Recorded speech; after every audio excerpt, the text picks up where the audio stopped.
Welcome to the show, and I'm glad you're here because today you will hear from my guest, former NBA player and coach Sidney Moncrief. Since his retirement, he's published about a dozen books. Today, we're going to discuss his latest book, in which he explains the principles of living your best life now. I encourage you to stay right here to hear his wisdom about one of the tools you can use to live your best life now. So before I ask Sidney to join us, I invite you to join me in about a 1-minute centering exercise. It's actually a mindful exercise to prepare our mind and heart to be present and receptive during this time. And what I have for you today is a 5 senses check-in. It's only, like I said, it's only going to take about a minute, and it's been also referred to as a 5, 4, 3, 2, 1 technique. So during stressful times, you can use your senses to calm yourself down. So let's try it, okay?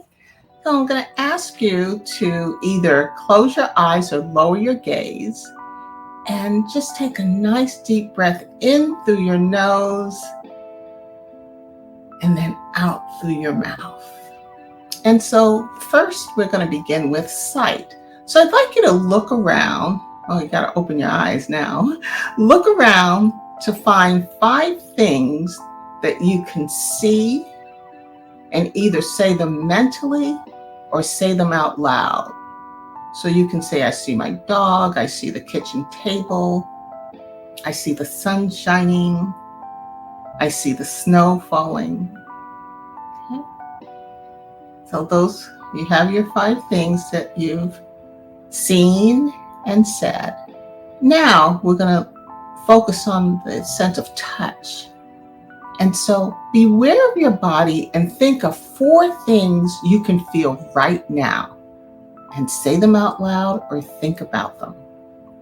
So you might say, I feel my fuzzy blanket, I feel a warm sweatshirt, or I feel the air from the fan or the heater on my face.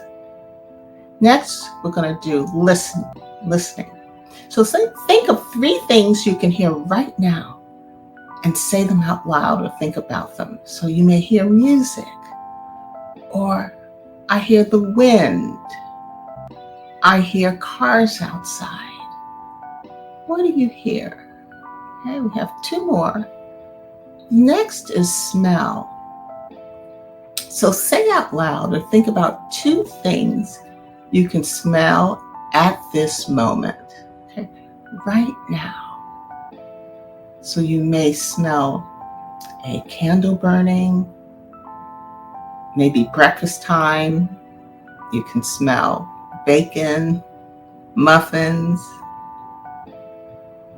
Maybe you're doing laundry and you can feel or smell the scent of fresh laundry. Okay? And the last one is, say out loud 1 thing you can taste or your favorite thing to taste. So you might be having a French vanilla iced coffee or warm coffee. My favorite is I love to taste pizza. Okay? All right, now take a nice deep breath in through your nose and out through your mouth as we end this mindful exercise. So for those viewers who are just joining us, I am Dr. Paulina Van. I'm the author of Regala Healing, a collection of 100 healing poems. And I am the host of this show, The Poetry of Healing, and we just completed a centering exercise using all 5 of our senses, which gets us out of our head where anxiety tends to live and into the present moment. Because during this episode, we will explore a simple tool you can use to enrich all aspects of your life. You are just in time to meet our guests, and I'd like to welcome to the show my friend, former professional athlete, coach, now a leader in the motivational arena, and a renowned author, Sidney Moncrief. Hi, Sidney. Hello, how are you doing, Paula? I'm great. How are you doing today? I feel great. I feel more relaxed and stress-free after that exercise. Matter of fact, I copied 5, 4, 3, 2, 1 to use. Oh, okay. All right. Well, I'm just blown away the fact that you have embraced mindfulness, but we're going to get to that later. Right now, I know the viewers are anxious to um, have you introduce yourself and whatever you would like to share. And I ask you not to be too humble because you have a lot of accolades and that they're really inspiring for others. Okay. Yes, you're right. I have a lot on my plate, and I have so many introductions that I can use. Matter of fact, I have at least 3 bios that I send out to people based on what the audience might be. Mm-hmm. So I would just say I'm just a good old country boy from Little Rock, Arkansas, that's been blessed to have a ton of experiences, be it pro basketball, automotive retailing, starting companies, having a family. I'm just a normal person, just a regular guy that's very, I guess, focused and motivated to live my best life now. That's what's really important, is just living my best life and impacting people. Mm-hmm. And I'm just so happy I have the opportunity to be on your show to talk to your guests. Well, see, I knew you were going to be humble, so I'm going to bring this one up. Tell us about this time. Well, if you can see the date, it's amazing how long ago it was. I was telling someone I was watching a game on TV last night. 2 nights ago. It was Arkansas Razorbacks versus Texas A&M. My number is hanging in the rafters at Bud Walton Arena as one of the 4 numbers retired. And they mentioned my name and a little bit about my background. I'm thinking, how long ago did I play college basketball? It was so long ago. That's 1978. Yeah. Texas Longhorns, Arkansas Razorbacks. And it was just when we were starting to ascend to be one of the top programs in the country. Mm-hmm. And I remember the game. I remember stealing the ball and going down. I had a knee issue. My knees were hurting a lot. And when I went up for that dunk, I remember exploding and my knee giving out just ever so slightly because of the pain.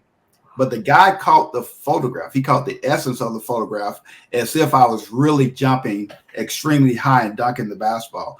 The reality was that it was not one of my best dunks, but it was captured in the right light. So if you look at the picture, you're at hip length. I mean, hip. You're parallel to the other player's hip. So that's quite a few feet off the ground, isn't it? Well, if you're on the floor shooting up, it can make it appear like it's quite a few feet. But what really intrigues me about this photograph, this is funny.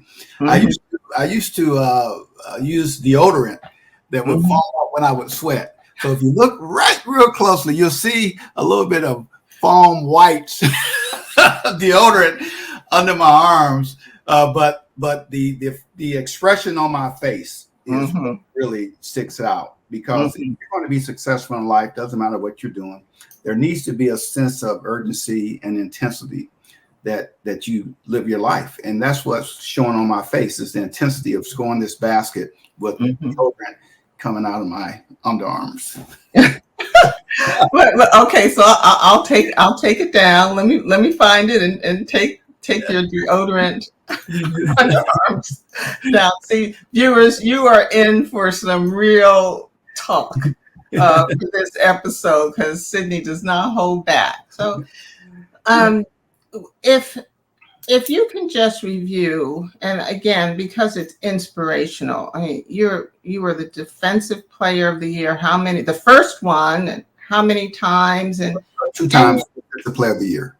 The first 2 times. Yeah, and 5 times defensive first team in the NBA. 5 times kind of all NBA, top 5 players in the NBA 5 times.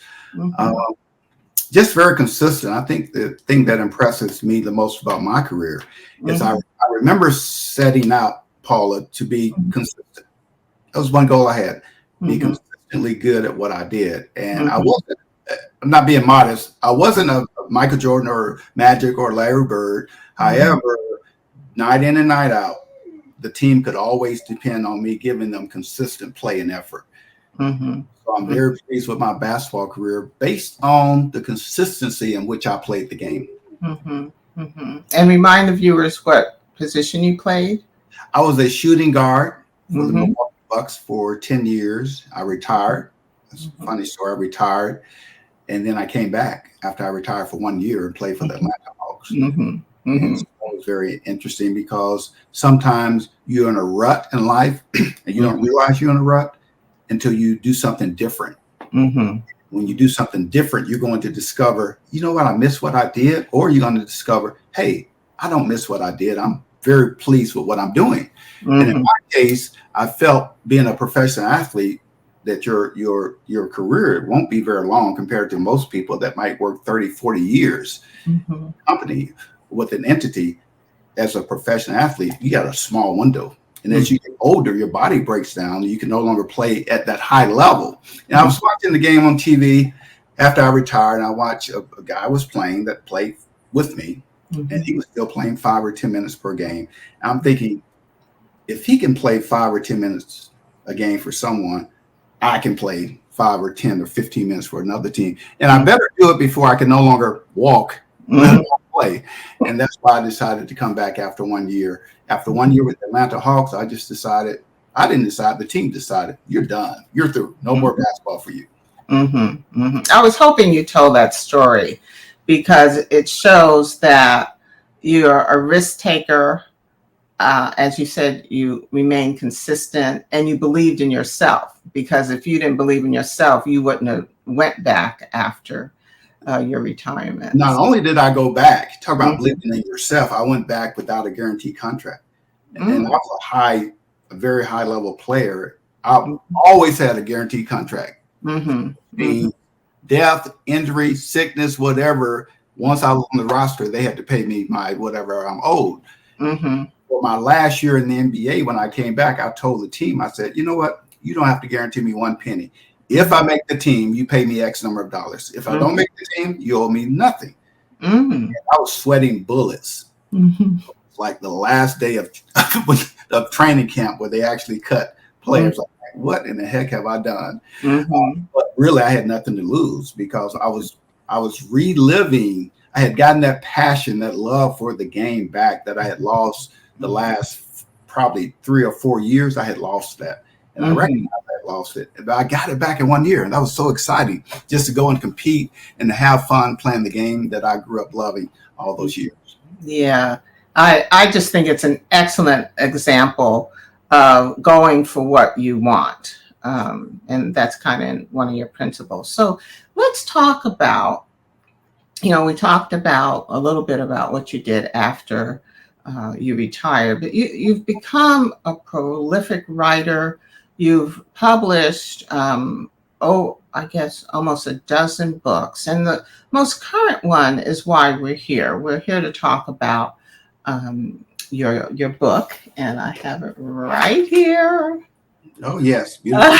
And it's 13 game-changing principles for living your best life now. So tell us how you came to write this one. I write all my books. My books are very short. They're very just like me. I mean, my attention span is just like not very long. And so I keep my books very short because if I'm reading the book personally, I want to be able to I want to be a good read. I want to be a short read because I need to take that information and apply it and move on with life. So I've written 12 books. And every time I get a hot button, I'm like, yeah, I need to write about that. My book before this book was Acts of Kindness. I know she had kindness on the screen. But I wanted to get people thinking more about how we can be kinder to each other. Before that, it was about leadership, hiking. I got into hiking, and as I was hiking, all these leadership principles started coming to me. So I wrote a book about hiking. This book, as I was evaluating my life, I was thinking, God, you really have a nice life. You have control over your schedule. You have great clients. You impact people, and you get to travel and do things you want to do. Sidney, you're living your best life now. And I wanted to share some principles that would allow others to start living their best life now. So that's where this book came from. The foundation was helping individuals, helping people. That's why I write books. I don't write books. I should. I don't write books to be a bestseller or to make a lot of money. Mm-hmm. I give away half my books because Mm-hmm. I just want to help people become better. Yes. And during you hold workshops, small groups, large groups, major companies, your presence in school is phenomenal. In schools, phenomenal for the Yeah, kids. we all need professional development. Adults Mm-hmm. need it, young people need it. Mm-hmm. And it's so funny, the same principles apply for both. Yeah. Emotional intelligence is just not an adult concept. Mm-hmm. SEL is not just a youth concept, it's a concept for adults and young people. And that's why I try to keep most of my subjects pretty consistent, and they're actually grounded in grit. That means growth, resilience, intentionality, and tenacity. And they're grounded into the 5 components of emotional intelligence. Mm-hmm. Mm-hmm. Well, viewers, if you've just joined us, we're here today with Sidney Moncrief, an NBA great, very humble, but he did phenomenal things on the court and definitely off the court as well. So today we're here to talk about his latest book, which is the 13 game-changing principles for living your best life now. And we're just about to get into the secret sauce about for living your best life now. So, Dr. Van, before we do that, can I do something real quickly? oh, sure. I know we're taping, but my dog is whining. So I need to let him in the room so he won't interrupt what we're saying. Oh, well, it's fine. I don't hear him, but feel free to let him in. Okay. 1 minute. Yeah. Mm-hmm. Come on, boy. All right. That's my dog, Kobe. Say Kobe? say hello to Kobe. Let's see him. Oh, he's beautiful. Yeah, he's a beautiful dog. Say hello. Hi. Oh, he wants to be part of this too. Yeah. He wants to be part of it, but I travel a lot, so I see him not a lot. But when I'm home, he's like really active, and I could hear him whining. So yeah, he's in the room. Let me tell you, we're all family, just having a conversation, so it is fine. And if he barks, don't worry about it. We're just, it's all good. I'm going to chain him up and put him outside next to the tree, like we do in the neighborhood. You know what? I know better than that. I know your love for Kobe. So we're just about, I was telling the viewers, we're just about to get into the secret sauce of this conversation. And in Sidney's latest book, there's some common themes, and many common themes like self-care and growth and mindfulness. So today, that's what we're going to focus on. We're going to explore mindfulness and some of the principles of how to live your best life that Sidney has created and wrote about in this book. And so, Sidney, I'm so glad you said you had a short attention span, because I was going to say it. We've known each other for almost 16 years, and I've never known you to have a long attention span. And so when I started reading the book and you talked about mindfulness, I was like, oh, I really have to find out how this evolved. And as I got into the book, I realized how it fit you so well. And so would you share with us your definition of mindfulness? And then I'm going to talk about the difference between mindfulness and meditation, because there's a significant difference between the two. Yes. Now, my definition of mindfulness, based on what I've read, based on what I've studied, is number one is staying in the now, which is something I did naturally already. It's like, okay, I can feel that. Basically, for me, it's about what's happening right now. My past doesn't really impact me very much. I'm not looking too far in the future other than planning. I'm very task oriented and dealing with now.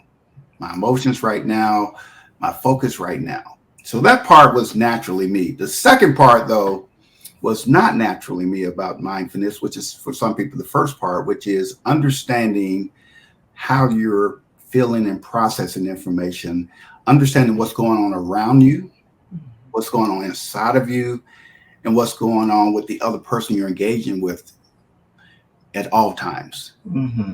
That part I didn't get, but the more I studied, the more I read it, the more I realized it's something I needed to do. And what it has done for me, Paula, it has really helped relationships with me. Mm-hmm. I was pretty much a person that, bottom line person, wasn't really processing how someone else was feeling when I was having the conversation, wasn't really internalizing how I was feeling because I knew how I was feeling. I was a little bit concerned about what was around me because that's how I am, but I wasn't really in tune to what's going on with that other person at the time of the conversation. And that is where I've improved so much, and it's helped my relationships, it's helped how I view people. And so the mindfulness concept was in the book because I use it a lot when I do my workshops, when I talk to people, and I understand the power of it since I'm using it. I understand the power of trying to understand what's going on with that other person, what's going on inside of you and in your environment. That is a beautiful definition of mindfulness. It's practical and anyone could relate to it. So I'm going to just show the difference between mindfulness and meditation, and hopefully this will motivate our viewers to at least try mindfulness. Well, we did at the beginning of the show, I did a mindfulness exercise. So, and if you didn't see it, rewind after the show is done, and it's only a minute, and then you'll get to experience that. So mindfulness and meditation often used interchangeably, but they are related practices. So there's a key difference, and Sidney highlighted the fact of being intentional and paying attention to what you're doing in the here and now. Not only what you're doing, but who you're interacting with. And it's without judgment. And the beauty of mindfulness and meditation are both lovely practices because I support and promote both on this show. But the beauty of mindfulness, and it's a wonderful place to start, is that you can integrate it into your daily activities, like walking and eating and washing your hands, working out, sewing, painting. So it's not on a schedule, and you can do just short bits, short segments of mindfulness or paying attention. Meditation, on the other hand, is more structured. It requires a dedicated time and focus for your mental exercises, and it typically is practiced in a very quiet environment, and it involves specific techniques such as mantra, visualization, perhaps, but sustained attention on a specific point for an extended period of time. Okay, so I hope that helps. Sidney, did you want to add anything else about the differences? No, you're the expert in that area, certainly. But I do want to add this right here. Mindfulness works better when you can anticipate when you're going to need it. Because sometimes we get into so much of our lives are social interactions with others. And sometimes we go into those interactions without being intentional. You said the right word, intentional, about how mindfulness might come into play. And what I find is once I anticipate how that person is going to feel, once I anticipate the environment, once I anticipate how this conversation or interaction is going to make me feel, I can better prepare myself for that engagement with whoever, be it a group or an individual. And you become more effective and you become more relaxed when you're interacting with someone. Excellent. And I'm not an expert. I'm just a practitioner that brings people along. You're an expert. Okay. All right. Well, I'm going to receive that right now. Yeah, definitely. Yeah. Okay. All right. So let's talk about, I wish we could talk about all the principles in your book, but I chose 3 or 4, and I I'd ask you to talk about the principle and then how mindfulness helps to kind of reverse that. So the first one is my favorite. Well, they're all good, but this one I loved the title, and it's "Say Goodbye to Fake Friends and Hello to True Friends." So can you talk a little bit about what you were thinking around that and how mindfulness can kind of remedy that situation? Yeah, when I created that thought, it was based on what causes people not to live their best life now. And a lot of times it's the stress and anxiety over them feeling like they're less than what they should be. Where do you get that from? Either someone is telling you that, or you're on social media and you're seeing it. You're seeing it all the time. You're just seeing that everything that you do. And that's why you should be on social media. I'm not a big social media person. Doesn't mean you shouldn't be on there. But if you're on there, you need to have the discipline to understand what you see in someone else's life, taking these grand vacations and having this great success. The concept of mindfulness comes in for me is I am where I am right now. If I start projecting where I would like to be based on what other people are doing, it's going to take me off track from where I need to just continue to build my business or build my personal relationships. So I need to, from that standpoint, I stay in the now. Stay in the now. The friends that I have, Dr. Van, are just real friends. I remember the first time Facebook became such a big trend. I was talking to a young lady, and she said it was a famous person, and she said, "Well, yeah, that's my friend." I'm like, "Oh, that's your friend?" Well, they're not really my friend. They're my Facebook friend. And a lot of times we have relationships that are based on people being not really our friends, they're associates, or they're our Facebook friends. The concept of mindfulness tells us we need to process that as such and deal with that person based on that information. You don't deal with them like you're really your friend when you know that there's not a real relationship there, that person doesn't really know you, they don't really care about you. Sometimes you read advice from people, even advice by me, and they don't know who I am. They might see a quote or something that I've read or written, but I don't really know their situation. I don't know them personally. And I think we get in trouble when we don't do the distinction of who's my real friend and who's my fake friend. I have very few fake friends. In fact, I have zero, because I just don't deal with people that I don't feel fits what I consider a friend. Mm-hmm. And then, so go ahead. And then as we live longer, I hate to say that like you. Okay, now we're not talking about age. Yeah, in me, the discernment becomes such a big issue, because now we can easily detect who wants what, who's really trying to get an angle, who's been intentional about going in a certain direction that we really don't want to go in.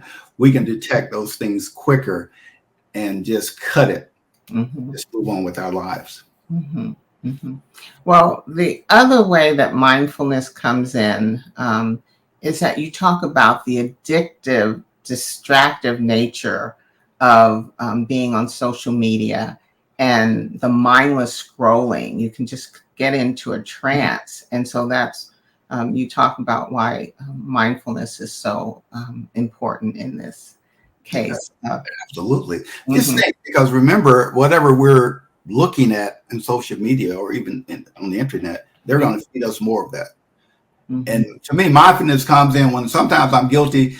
I get a feed for something I'm really interested in, and then I see something else that distracts me, and then I just keep going.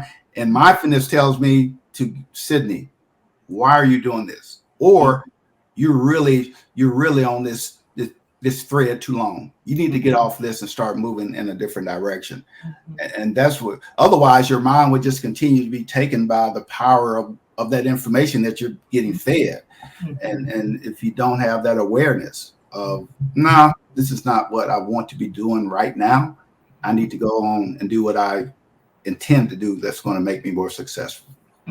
And that's where mindfulness comes in, because if you practice on a regular basis, and again, just small bits of mindfulness, you train your mind to be in the present moment. Now, we're not saying you live in the present moment 24 hours a day. You know, you won't get anything done, but you know when to navigate that to that. So the big takeaway about saying bye to fake friends and hello to true friends, I believe you said, was to cultivate real connections, real life connections. Real relationships. Mm-hmm. And those are going to always be relationships that's going to benefit not only you, but also the other person. To me, that's a true friend, where it's just not a one-sided relationship, nor it's not based on prestige. It's not based on how much money they have. Not based on, I mean, people they know. It's based on you having something in common with that other individual, and you want to assist each other in living their best life now, and they want you to live your best life now. Mm-hmm. It's an obvious thing that you see with real friends. Mm-hmm. Okay, let's go on to another one of your principles, another favorite, and that is say goodbye to the past and hello to the present. Tell us how mindfulness helps. That's one of those concepts that's really easy to say, and I'm normally very careful when I deal with that issue with people, when you're just talking to them or you're doing a seminar or workshop, because the level of trauma in individuals is so varied, right? And sometimes most time it goes beyond just the obvious. Is something deeper there. But in general, what I have to learn, and Paula, you know this, is everyone's not me. Thank God. You know, we all have our own demons, our own burdens to carry. We have our history, our past, our secrets, and all those things are going on. But the bottom line is, at some point, the concept of mindfulness will just encourage you to stay right here. When your mind starts drifting back on things that people have done to hurt you, or the trauma that you suffer, that's real. Can't take that away. Mindfulness causes us, or me, to say, okay, you need to keep this right here, and just work on what's in front of you. Don't look back too much. I've had so many successes, so many failures in my life. And the beauty of me is, a failure to me is just like success. You just forget about it. You keep moving on. It's like in basketball. I really have to. It's always about, people say, what's important is your next shot in basketball. Did you make that? Did you make that last shot? It's not important the shot you made last week, or you say you're gonna make shots next week. Is right now. That's the beauty of basketball and sports. It's about, what have you done for me now? Yeah. And that's, to me, that's a very important concept when you talk about putting your past behind you and staying in the now. And so, would you mind sharing one of your failures? Oh yes. When I left the NBA and I had a automotive dealership. I had a dealership for probably 17 years or so, and I wasn't a great manager. I was a very good entrepreneur. In other words, I could take a concept, develop it, get it going, but I wasn't a manager. I wasn't a person that had the patience to manage the day in and day out parts of a business. That's why I only have one employee. It's just me. I can manage me, but I didn't have, I didn't have patience with other people. And so I had a dealership that failed. We just ran out of money, and it was a huge failure after years of doing well. And throughout the course of that, I had maybe 3 career changes. I had a divorce. I had to file bankruptcy. I had all this stuff going on, and people would look at me and they would say, I can't even tell anything that's going on in your life. And I'm like, well, it really isn't. Life is happening. Bad things have happened. I didn't go into all this with them, because pretty much I like to keep my thoughts positive. But all that was happening, but no one, if they just saw me, they did not see the stress or strain anywhere in my body or my face or my demeanor, or how I interact with people. And guess what? I didn't really feel it. You're amazing at that. I don't know what's going on inside of you, but I know outside, no matter how the world is in disarray or how the situation is in disarray, you keep it together. Yeah, and it's not anything fake. It's not anything that I can just point to and pat myself on the back. That's just who I am. And I always like to see that there's going to be a positive outcome, somehow, some way. And I always look back also of all the good things I've done, all the times I had a ton of money, all the times my companies have done well. I didn't moan about that, right? So why should I moan about when things fall apart? Because I'm going to say this word. The word is confidence. Say it one more time. The word is confidence. I just had the confidence that I could do something to create something that it was going to be okay. Would it be like it was? Probably not. Would it be to the point where I could live my best life now? Yeah, I could do that. I had confidence that I could do that, which made it a lot easier for me to go through what I went through. Thank you. I really appreciate you sharing that, and the fact that being in the here and now is so neutralizing, comforting, reassuring, because you can't, you have regrets in the past. And like you said, some folks, and I know I've been through a lot of trauma, you can't discount it, but you can't change it. So being in the here and now and intentional is very important and can be very satisfying. So yeah, it takes stress off. Yeah. We're human. We're human beings. We're going to make mistakes. We're going to have successes. We're going to have failures. And all that matters is really how we process and deal with those issues. Nothing's permanent. We know people that had a job yesterday. They don't have jobs today. We know people that had relationships that they loved yesterday. They don't have them today. Life evolves in such a way that it's going to always throw us something that we're at bat, ready for that fastball, right? And throws us a curve, So that's how life is. We have to just be ready for that and adapt to it. Absolutely. So I just want to say, for those viewers who have just joined us, today on this episode, my guest is Sidney Moncrief, and he has written his latest book, is about, you think I'd have the title memorized, but I don't have it memorized. I know you don't. 13 game-changing principles for living your best life now. And so we just covered two, say goodbye to fake friends and say hello to true friends, and also say goodbye to the past and a hello to the present. So, Sidney, I'd like to go into, I think this next one feeds right into the last comments you made, and that is say goodbye to discontent and say hello to gratefulness. So talk to us about that. Yeah, and people are different. But I've always, I think instinctively, and this is probably not intentional, just who I am.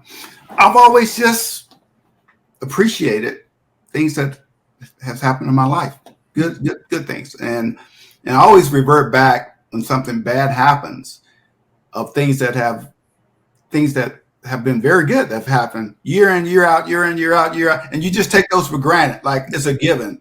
That's how life is going to be, but it's not a given. But when you start looking at those as not being a given, then you have a great appreciation and you're more grateful for the positive things that have happened or that, quote, will happen in your life. And you're not really as focused on the woe is me concept of all the things that are going wrong in your life. That's also part of the concept of mindfulness. That's also a mindset.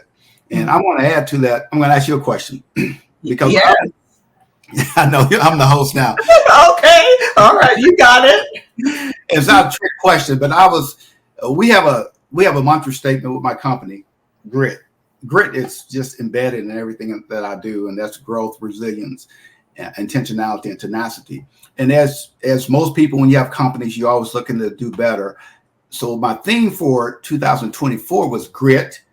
And I said, well, how can I expand on grit? And I decided to steal from the rise and grind concept. People say rise and grind. That's a concept that's been out for a while. And I like, you want to get up and just do great things and just get on your grind. When I started processing that, number one, I had to say, well, what's the definition of grind? Because when you ask people what does grind mean, sometimes you get a negative answer to that, especially if they're generation X or Z. It's going to definitely be negative about too much work and too much effort and not self-care and all the things that goes with grind. So I said, okay, grind is going to be important with grit. and resilience and grind. So I said, how does resilience and persistence differ? Right? Because on the surface, they seem the same, but they're not the same. So I went to my new girlfriend, which is Maya, OpenAI, and she's true. She'll be really reliable for you. She doesn't talk back. She does everything I asked her to do without any talk. She just gives me the information, no heat or anything else. So, and I thought it was very interesting that those two words worked so well together, but they're different concepts, right? Yes, they're different concepts. And so when I have rise and grind as part of grit, and that's, to me, it encourages me to, when I need to do something, rise and get it done, have the persistence getting things done. And I said, well, isn't that like having the resilience to get it done? It's not. No. It's different than resilience. So I just want to share that tidbit. Resilience with the audience. Resilience is a quality that is your ability to bounce back from setbacks, and this is very important, and adapt to changing circumstances and maintain emotional strength through all of that. Isn't that amazing? It is. And tell them about so you said, I'm blanking. You're saying resilience and persistence. So define persistence. Persistence is just, that's the work. That's the mundane task of something that you have to do every day to become successful. The persistence of making a cold call, the persistence of working on reports, persistence of getting something done. That's a day in and day out. That's the grind part of it. That's the work part of resilience that helps you to become resilient. Resilience is through persistence in anything that you do. So those are the main differences. It says persistence suggests putting consistent effort, often repetitive and challenging and boring, to achieve a specific goal. Yes. Those are excellent examples and descriptions. So what was the question for me? No question for you. Oh, okay. All right. So I'm going to ask you a question. Which one would define your life more, persistence or resilience? I would say resilience, because I've been knocked down so many times, and the confidence, and that's a quality that we share, the confidence that I have and the values that were instilled in me by my mom and my dad. There's no other choice but to be resilient. Brush yourself off, get back up, get out. I get out of my feelings and just go on to the next. Yeah, and then knowing you for 15 years, you add to that your persistence. Yes. Because persistence is like a little nagging thing, whatever. I'm not calling you a nag. It's a okay. Now there are thousands of people that are witnessing.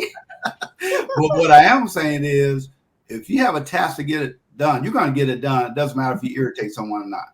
Wouldn't you say that? It's like, I'm going to get this done. I'm going to get an answer to this question that I have. Yes. I'm going to have this service person come out and take care of what they should take care of. The persistence sometimes or normally separates someone from being just average to being great.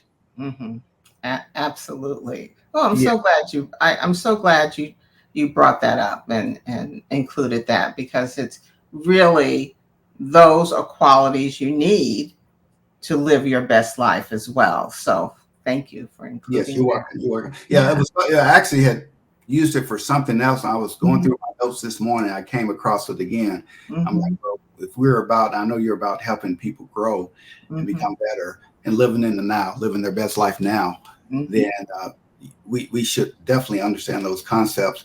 And the other thing I want to add, nothing to do with what we're talking about. I did a presentation on last week to a small group in Wisconsin. And I was talking about rise and grind, the grind that it takes to be successful.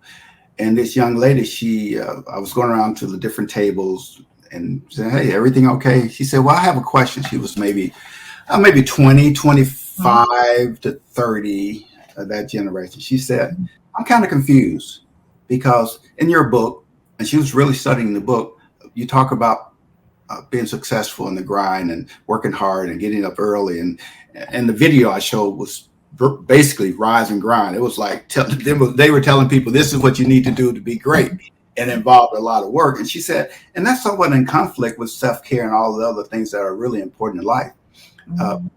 What should a person do? And I Great said, question. I told her, I said, that's a great question. Tell you what, I want you to ask that question so everyone can hear it in the room. Mike, she asked a question, and I said, my philosophy has changed over the years. I used to say everyone should be great, everyone should aspire for great things, greatness, everyone should rise and grind. I don't any longer. I said, you determine how great or how successful you want to be, how much commitment you want to put in anything, and that will determine the results you get out of life. And what I have realized is the results that I might want, someone else might not want it. And that's okay. And I told them that. If you want to be average, I said, that's okay. It's really okay to have an average life. Even though we teach inspiration and motivation, people should be the best that they should be. But in theory, that's not really the case. You be as good as you want to be. And so if you want to be great, here are the things you have to do for excellence. All the things in the book, all the things that's on this video. But if you don't want those things, that's okay. I love it. You're leveling the plane that there's no, right or wrong when it comes to how you want to live your life. What is your best life? It's not what is absolutely somebody else's best life, but what is your best life? What's your best life? But don't be strolling on Instagram and Facebook and Snapchat and all those different X and see people live in a certain way because they're on the grind and you're not, and you're pissed off about it because you made the decision that's not what you want, and that's okay. But don't expect the benefits of someone that's doing all these extra things. You won't get the benefits. You're going to get the average benefit or below average benefit. But if that's what you want, that's okay with me. It's your decision. It's your call. It reminds me, and you don't know this because I haven't talked to you in a while, but I'm taking acting classes. And and that's a long story, but I am taking acting classes. And one of the, I'll say mantras of the school is, I am enough. I am enough. And so what you talked about of, your best life is your best life reminded me of that. So, Sidney, we're coming to a close, and I just like you have another principle, and your former book or your last book before this one was about kindness. And so you have a principle of saying goodbye to indifference and hello to kindness. So can you talk a little bit more about how that is important and the role mindfulness plays in that? Yeah, and it's so important if you want to live your best life, to me, to be kind, because when you're kinder to people, acts of kindness brings about benefits. Really, acts of kindness is really being selfish, because when you're kind, you're going to get a positive return on that kindness, some tangible positive return on your kindness. But it takes mindfulness for you to be, for me at least, to be in that kind mindset. Now, I'm a giving person, so it doesn't take a lot of mindfulness for me to be generous with to people. That's natural for me. But maybe a smile here or there. I'm not a smiling person.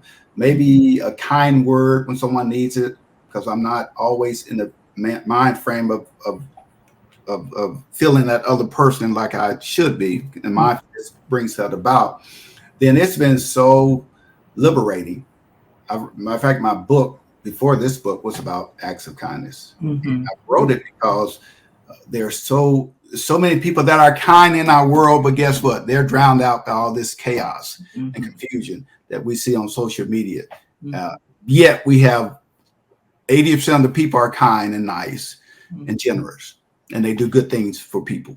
we don't hear that enough. So I wanted to write a book about kindness, and mindfulness plays into that, because just like instinctively, naturally, our DNA, we have kindness is embedded into our DNA. So is being unkind. They're both fighting one another constantly. And so mindfulness allows one to shine brighter than the other. And the benefits of that, making another person feel great for that day, or recognizing their efforts for that day. I use it when I travel a lot, and I use it for selfish purposes, which I guess it's okay. Sometimes. Okay. And I tell young people, I tell adults, there's 3 benefits of smiling. One, it's over your lifetime. People that smile more than people that don't smile more. The people that smile more make more money. They get promoted more often. They live longer. They feel better. There's so many different benefits of smiling. And so when I travel and I have to ask for a better seat at the airport, or a better room at the hotel, or a better place at a restaurant, the power of smiling, being nice and kind to people guarantees you just about that your request, if available, will be fulfilled. Oh. I'm so glad you brought up about smiling, because all that you mentioned, research has supported that those who smile more are seen better in interviews. They more often get the job. And but the key is, Sidney, it has to be an authentic smile. Yeah. Yes. But fake it till you make it. If you don't have that's one that is one that you can't fake until you make it. Yeah. Because people I'm not a natural smiler. Mm-hmm. But in certain situations, the concept of mindfulness, I'm about to do something, just I'm about to go to the ticket counter. Mm-hmm. Mindfulness tells me, Sidney, how are you feeling right now? Mm-hmm. I'm not feeling great. I'm kind of like chill mode. Well, Sidney, you need to smile. Yeah. Sidney, you need to recognize what's going on around that person at that ticket counter. Is it chaos that day? Do they seem like they're in a good mood, or they're in a bad mood? What sincere words can you give them or say to them to make them feel better about their day? Right? Mm-hmm. How's the environment around you when you go to the ticket counter? It's a long line of people. It's not very many people. All those things are taking place before I even step to the counter. Mm-hmm. It's been intentional. And then now I could just say, hey, I see you're having a great day today. Or, oh, I see it's a very difficult day. You appear to be handling everything very well. Mm-hmm. Just a smile and a nice comment, a compliment makes all the difference. And what if I leave with nothing, that's okay. Mm-hmm. Nothing's more powerful than that person just smiling. Nothing's more powerful than a very angry, nasty customer service person that you have just encountered. You say something nice to them to make them smile when when you looked at them the first time, you said there's no way they would ever smile. They never smile. They never say anything nice. And you say something, they go, thank you, sir. Mm-hmm. That's powerful. It really is. And smiling is infectious. It is. So, Sidney, we could go on for another hour at least. But it's time to close the show. And I wanted to do some affirmations, which are really mindful statements related to the principles that Sidney shared with us today. So for living your best life. So I'm going to say the positive affirmation, and then remember that it is a powerful way to train your mind to shift away from negative thoughts and foster a more optimistic, positive outlook on life. So there are just 4 affirmations. And so I'm going to say it, and then you can say it out loud, or you can say it mentally. Okay. So the first one. Why don't you say it, Paula, and I'm going to steal it to use it. Oh, okay. Okay. All right. So the first one is about true friends. I use social media mindfully and in moderation, prioritizing real life connections and experiences. I use social media mindfully and in moderation, prioritizing real life connections and experiences. The second one is saying hello to the present. I am not defined by my past. Each day is a new opportunity to create the life I desire. I am not defined by my past. Each day is a new opportunity to create the life I desire. The third one is about gratefulness. Every day, I find joy in expressing gratitude for both the big and the small blessings that enrich my journey. Every day, I find joy in expressing gratitude for both the big and small blessings that enrich my journey. And the last one is about kindness. Kindness is my language. In every interaction, I choose words and actions that uplift and inspire others.